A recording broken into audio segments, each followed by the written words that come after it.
आज जिस टॉपिक पे मैं आपसे बात करूंगी वो है कि 5 ऐसे खाने जो मैं एज अ न्यूट्रिशनिस्ट कभी रेकमेंड नहीं करूंगी। ऐसी मज़ीद इन्फॉर्मेटिव वीडियोस के लिए आप मरहम के चैनल को सब्सक्राइब करें।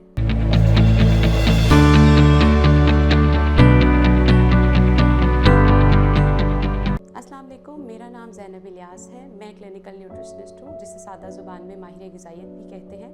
आज जिस टॉपिक पे मैं आपसे बात करूँगी वो है कि 5 ऐसे खाने जो मैं एज आ न्यूट्रिशनिस्ट कभी रेकमेंड नहीं करूँगी, जिसमें टॉप ऑफ द लिस्ट हमारी कोल्ड ड्रिंक्स आ जाती हैं, पेप्सी, स्प्राइट, फांटा, जो पाकिस्तान में बहुत कॉमन है, हर खाने के साथ इस्तेमाल हो रही हैं। मैं ये कभी रेकमेंड नहीं करूँगी। इसकी वजह ये है कि इनमें शुगर कंटेंट बहुत ज़्यादा हाई होता है। सेकंड इज़ कि मैं कभी भी प्रोसेस्ड मीट नहीं रेकमेंड करूँगी। उसकी वजह ये है कि क्योंकि इनमें सोडियम कंटेंट बहुत ज़्यादा हाई होता है, तो मैं वो कभी रेकमेंड नहीं करूँगी, क्योंकि इससे आपको ब्लड प्रेशर के होने के चांसेस हो सकते हैं।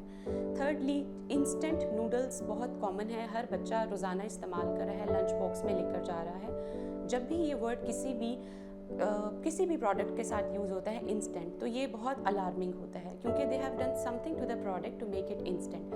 तो ये मैं कभी रेकमेंड नहीं करती हूँ। फोर्थली, जितनी भी बेकरी आइटम्स हैं आपकी, इसमें बेकरी वालों ने इसको शेल्फ लाइफ को इंक्रीज़ करने के लिए हाइड्रोजनेटेड ऑयल ऐड किया होता है, जो मैं कभी रेकमेंड नहीं करती, क्योंकि ये बहुत ही ज़्यादा बैड कोलेस्ट्रॉल है। फोर्थली, जो चीज़ मैं रेकमेंड नहीं करती वो है कैंड फ्रूट्स, जिसमें टॉप ऑफ द लिस्ट हमारे आता है पाइनएप्पल। बहुत ज़्यादा पाकिस्तान में यूज़ होता है, हमारी जितनी सैलड्स हैं उसमें भी बनाया जाता है, इसके जूसेस भी बनाए जाते हैं। इनमें आर्टिफिशियल स्वीटनर ऐड होता है, जो कि आपकी सेहत के लिए बहुत ज़्यादा हार्मफुल है। इस वीडियो से मुतालिक आपकी कोई क्यूरी हो तो आप कमेंट सेक्शन में मुझे ज़रूर बताएं।